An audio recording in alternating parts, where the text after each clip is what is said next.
Good day, and welcome back to Pause and Respond. This is episode 7. Up to this point in the series, we've been working inward. We've talked about reactions, we've explored why they happen, and why awareness often comes too late. We've discussed avoidance, not as a weakness, but as a form of self protection. And in the last episode, we learned how unmet needs often show up as reactions instead of clear requests about what's going on with us. Today, we're going to take the next step. Because once you begin to notice your needs, something else usually appears right alongside them. And that is the feeling of guilt. You might recognize what you need and immediately think, I don't want to disappoint anyone. Maybe it's I don't want to seem selfish. Maybe you just don't want to create conflict. Or maybe thoughts of, I should be able to handle this. So instead of responding honestly, you override yourself. And eventually, that override turns into resentment, shutting down, or reactivity. This episode is about boundaries, not as walls, not as ultimatums, and not as a way to control other people, but as a way to gain and seek clarity and help others understand us and our capacity.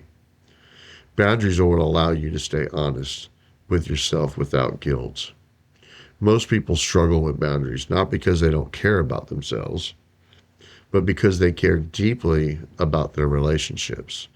They honestly don't want to hurt people. They don't want to disappoint others, and they don't want to be misunderstood in what their intentions are. So instead of setting boundaries, they manage discomfort internally. They say yes when they're already overwhelmed. Maybe they stay quiet when something doesn't feel right. Or often they just push through because it's not that bad.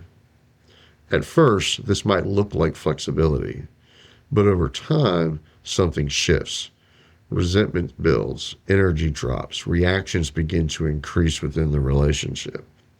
And then boundaries finally come out, not as a form of clarity, but as an expression of frustration. This is why many people associate boundaries with conflict. They've only seen boundaries appear after someone has reached their limits. But that's not a boundary problem. That's more of a timing problem. Boundaries aren't meant to show up at the breaking point. They're meant to show up earlier when clarity is still achievable before the break happens. And here's an important reframe. Boundaries are not something you do to other people.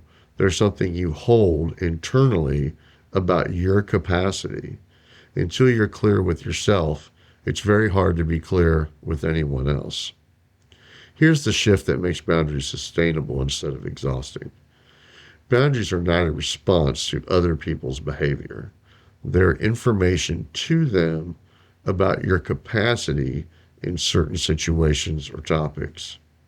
Most people think boundaries are something you assert after something goes wrong, after you feel taken advantage of, or that you begin to feel resentful, or after you're overwhelmed and now angry. But by this point, the boundary is already carrying emotion.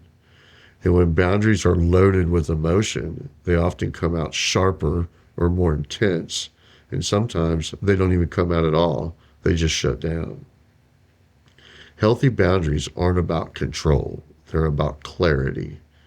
A boundary is simply you saying, this is where my capacity is right now.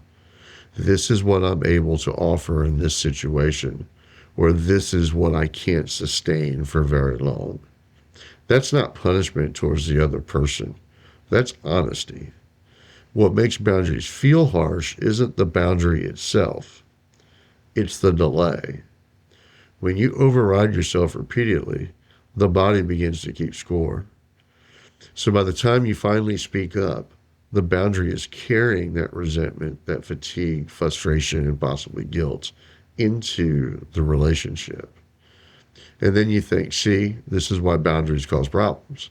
But the boundary wasn't the problem. The problem was the absence of one earlier in the process.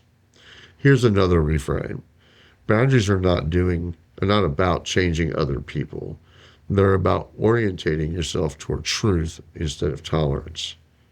Tolerance sounds noble, but tolerance without honesty turns into quiet self-abandonment.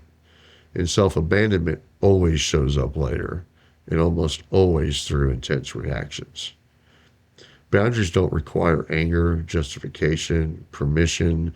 They're not a moment or opportunity to seek consensus with those around you or that you're participating with. All they really require is self-clarity. You're not asking someone else to agree with your boundary for it to be valid. They don't have to like the boundary. You're naming what you need in order to stay regulated and present. And that's not selfish. That's being responsible. And here's the part many people need to hear. You can set a boundary and still care very deeply for others. You can disappoint someone and still be kind. You can say no and still be connected in that relationship. Boundaries don't break relationships. Unspoken resentments do. Boundaries don't create distance. They prevent emotional withdrawal. They keep reactions from doing the talking. Imagine someone who says yes easily. They're reliable, they're helpful, they're always available for everybody. They don't want to disappoint anyone. So they keep saying yes, even when they're already tired, overwhelmed, or frustrated. And at first, it feels to them to be manageable. But over time, the resentment begins to build. They start feeling unappreciated, taken for granted, maybe even invisible. Eventually, something small pushes them over the edge. They snap. From the outside, it appears to be a sudden reaction. However, the boundary was missing long before that moment. The reaction isn't the problem. The lack of clarity is. A boundary here would sound harsh. It would sound honest. I don't have the capacity for that right now. Pause here for a moment, not to analyze what you've heard, but to notice how your body responded. When boundaries are talked about, something usually shows up internally. For some people, there's a quiet relief, a quiet sense of, that explains a lot. For others, there's a tension, a heaviness, a thought like, I don't think I'm allowed to do that. Those reactions matter because it often reflects how boundaries were handled or not handled in your past. If you learn that setting limits led to conflict, withdrawal, or guilt, your system may still associate boundaries with danger. So if discomfort shows up right now, that doesn't mean you're resistant. It means your nervous system is remembering something. Instead of pushing past that feeling, see if you can simply acknowledge it. You might say to yourself, something about boundaries still feels risky, or I learned to stay quiet in order to keep things smooth. Those recognitions aren't failures. They're awareness. And awareness is where boundaries begin. Now imagine someone who avoids speaking up. They value harmony. They don't want conflict. So when something doesn't feel right, they stay quiet. They shut down. They tell themselves it's not a big deal. But internally, the tension begins to build. They start feeling disconnected. They start feeling maybe unseen or misaligned with what's going on around them. The relationship may stay intact, but something inside them is pulling them away. The boundary here isn't about confrontation. It's about alignment. It might sound like, I need to talk something that's been sitting with me. Boundaries don't have to be dramatic to be effective. The skill here is learning to notice when a boundary is needed before you reach the breaking point. Reactions are often late signals. Boundaries work best when they're set in response to early signs, such as fatigue, tension, irritation, maybe avoidance, a sense of pressure. These aren't failures, they're indicators. When you notice them, pause and ask, what limit is being crossed right now, even if it's subtle? Then translate that into information, not accusation. Instead of saying, you always expect too much from me, try saying, I don't have the capacity for that right now. Instead of, you never listen, try, I need space to finish my thought.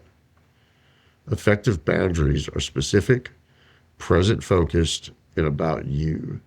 They don't require the other person to change, only for you to be clear. And here's the part many people still struggle with. You're allowed to feel uncomfortable when setting boundaries. Discomfort doesn't mean that you're doing anything wrong.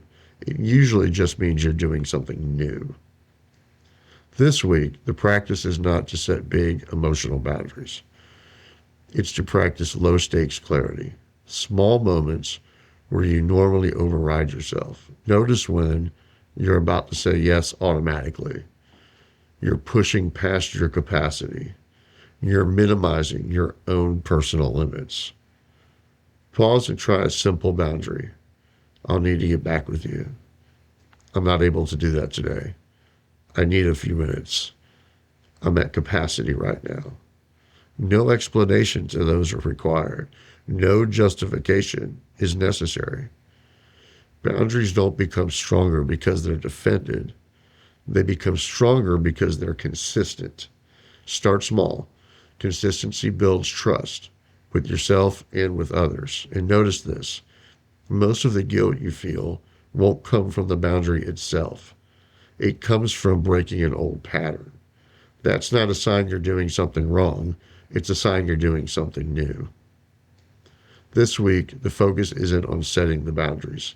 It's on notice where they're missing. Pay attention to moments where you say yes while you're feeling a tightness in your body. You feel pressure to explain yourself. You agree while already tired. These moments aren't problems. They're signals. Signals that a boundary might have been needed earlier.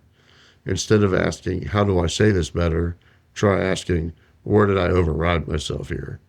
That question isn't meant to create shame. It's meant to create clarity. Also notice what happens after you don't set a boundary.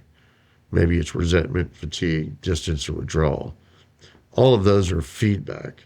Your system is telling you this isn't sustainable. Boundaries don't usually feel empowering at first. They often feel awkward or guilt-inducing. That doesn't mean they're wrong. It means they're unfamiliar. If all you do this week is notice where you're overextended and where reactions follow, you're doing the work. Awareness comes before confidence. Boundaries aren't selfish. They're a form of honesty. They allow you to stay present, regulated, and real instead of always reactive. In the Pause and Respond book, boundaries are explored as part of a larger framework for responding with intention rather than reacting from a place of being overwhelmed. You can learn more about pauseandrespond.com. For now, let this be enough. Notice your limits, pause before overextending, and respond with clarity. And remember, less reaction equals more choice. Thank you.